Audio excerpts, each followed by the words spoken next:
बाबांनो, नुसतं राजकारण करून चालत नाही, नाहीतर उगीच राजकारण करायचं.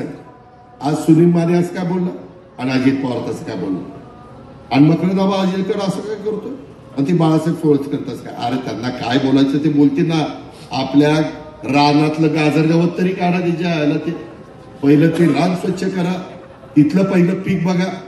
तुमची पिकं चांगली असतील तर प्रपंच होईल, मुलाबाळा चांगली चालतील. या सगळ्या गोष्टीचा बाबांनो विचार करा. आणि म्हणून माझी तुम्हाला विनंती आहे, आपल्याला त्या रस्त्याने जायचंय. मी आता जास्त वेळ आपला घेत नाही, परंतु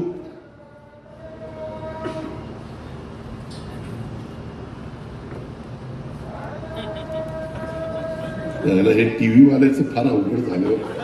मला ती आता चिठ्ठी आली, टीव्हीवर कार्यक्रम लाईव्ह सुरू आहे, पेट्याचा तुरा खोचा.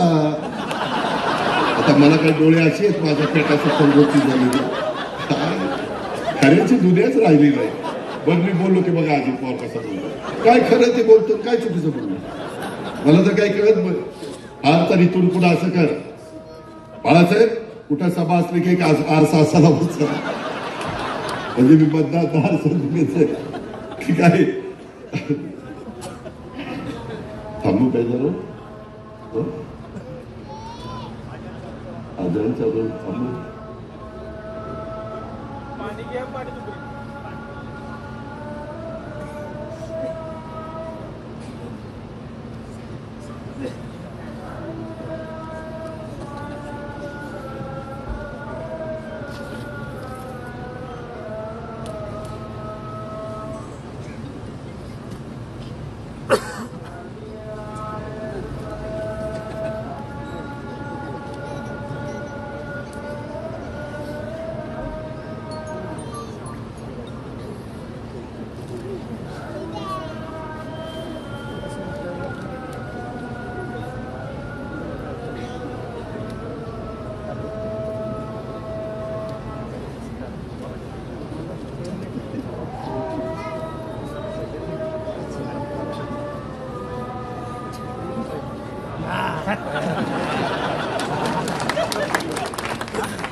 मला आपल्याला सगळ्या साताराकरांना एक सांगायचंय, मी नुसतं बोलत नाही, मी करून दाखवतो. मी कामाचा माणूस आहे.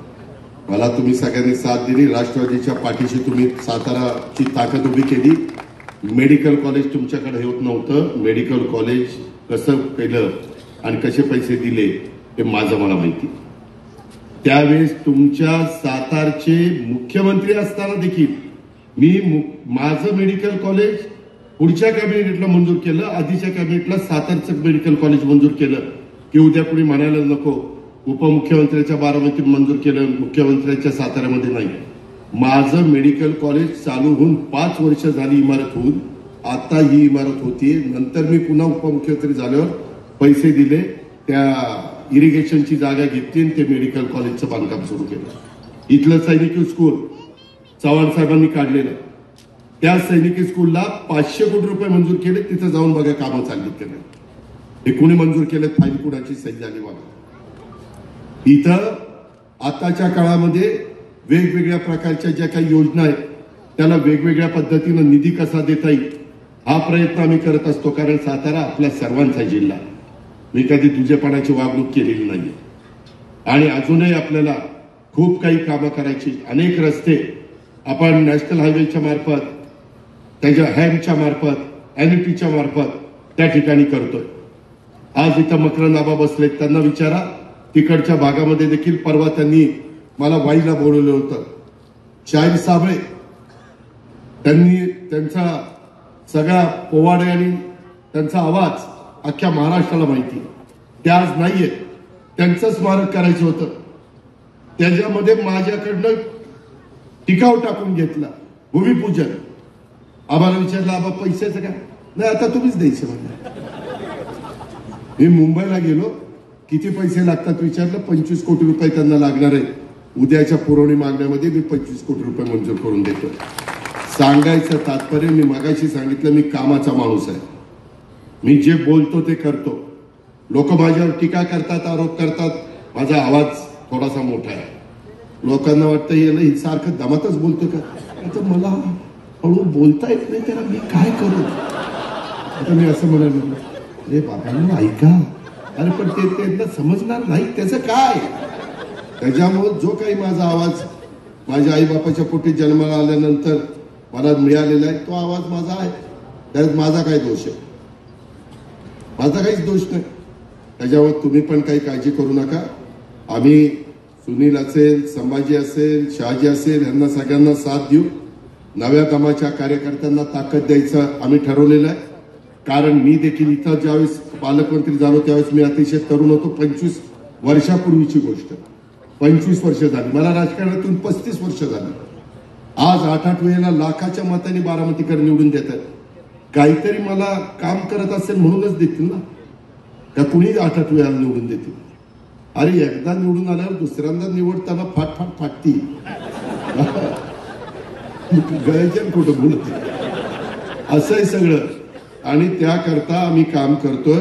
राज्यातल्या नव्या दमाच्या प्रामाणिक कार्यकर्त्याच्या पाठीशी राष्ट्रवादी काँग्रेस पक्ष सर्व शक्तीनिशी आणि सगळेजण उभे राहू. सामान्य जनतेच्या करता राष्ट्रवादी काँग्रेस पक्षाच्या वाढीसाठी झटणाऱ्या प्रत्येक पदाधिकाऱ्याला आणि कार्यकर्त्याला बळ दिलं जाईल, यात कोणतीही शंका नाही. त्यामुळे प्रत्येक पदाधिकाऱ्यांनी आणि कार्यकर्त्यांनी पक्षाच्या साठी प्रामाणिकपणे त्या ठिकाणी काम केलं पाहिजे. आम्ही आज सरकारमध्ये गेलो, केंद्राचा मदत झाली पाहिजे, राज्याची मदत झाली पाहिजे. आज मोदी साहेबांच्या नेतृत्वाखाली केंद्र सरकार विविध योजना आणत आहे. राज्याच्या सत्ताकरणात, समाजकारणामध्ये कोणत्याही भूमिकेत आम्ही असलो तरी महाराष्ट्राचा